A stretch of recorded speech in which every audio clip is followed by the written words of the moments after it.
From JBS Studios in Greater New York, this is the JBS News Update with Tisha Bader. Hi, this is Micah Halpern sitting in for Tisha Bader, and here's the JBS News Update for Thursday, May 26, 2022. Turkey's foreign minister finished a 2-day visit to Israel. This was the first high-level Turkish visit to Israel in 15 years. Relations between the two countries have been strained of late.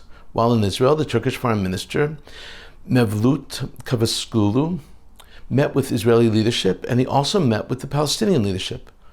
Israel's foreign minister Yair Lapid spoke at a joint Israeli-Turkish press conference and said, "The goal is to form and expand economic and civil cooperation between our countries and to leverage our two countries' comparative advantages regionally and globally, even during the pandemic and even in times of political tension." Lapid and Cavusoglu indicated that they would begin working on a new civil aviation agreement. Turkey's foreign minister emphasized that normalization ties with Israel will help efforts to find peaceful solution with the Israeli-Palestinian conflict. Cavusoglu said that working on a positive agenda can also help us to address our disagreements in a more constructive manner.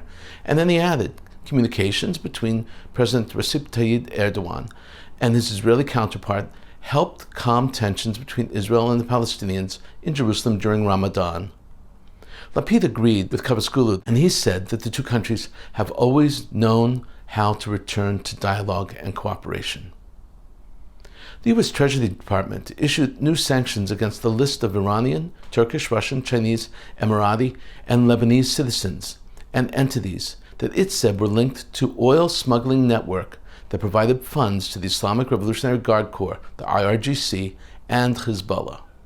The Treasury Department said the network was led by current and former Quds Force figures, backed by senior level of Russian Federation government, and included Chinese companies and a former Afghan diplomat.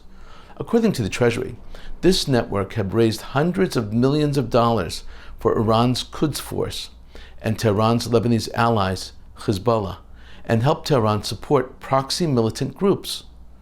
The Quds Force is the foreign espionage and paramilitary arm of Iran's Revolutionary Guard Corps and controls its allied militia abroad.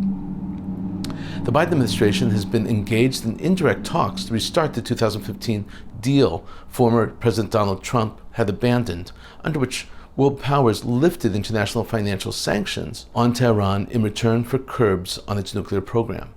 According to an official statement issued by the State Department, U.S. Secretary of State Antony Blinken said, "While the United States continues to seek a mutual return to full implementation of the Joint Comprehensive Plan of Action, the JCPOA, we still strictly enforce sanctions on Iran's illicit oil trade." And Ned Price, the State Department spokesman, said, "The signal that we are sending is that we're not going to tolerate the illicit activities of Quds Force, of other Iranian proxies, terrorist groups that receive Iranian support." Tel Aviv University researchers announced that they have identified a previously unknown mechanism shared by mutations in two genes, which are thought to cause autism, schizophrenia, and certain other conditions. Researchers also found that an existing experimental drug may be suitable for treating a range of rare syndromes caused by these mutations which impair brain function. The new findings could lead to the development of effective treatments for some cases of autism, schizophrenia, neurodegenerative diseases like Alzheimer's. Some cases of autism are caused by mutations in various genes, said Professor Ilana Gozes from the Department of Human Molecular Genetics and Biochemistry at the Sackler Faculty of Medicine and the Segal School of Neuroscience at Tel Aviv University. Today we know of more than 100 genetic syndromes associated with autism, 10 of which are considered relatively common, though still extremely rare. The results of the study were published in the Molecular Psychiatry Journal earlier this month. And now we'll look at this evening's programs on JBS. At 7, it's Talmud Study. At 7:30, Ellie Cohanim speaks with Chris Mitchell, Middle East Bureau Chief for the Christian Broadcasting Network, discusses his experiences reporting on the region, the relationship between Jews and Christians, and his book that reveals letters his parents wrote during World War II. At 8, Jonathan Tobin speaks with former Israeli ambassador to the United Nations, Danny Dannon, who discusses what can be done to defend Israel in and outside the UN, and recounts first-hand experiences which are chronicled in his book, In the Lion's Den, Israel and the World. At 9, Mark Golub sits down with Airline's managing director for North America, Yoram Elgrabli. At 10, Benjamin Anthony speaks with retired General Stanley McChrystal.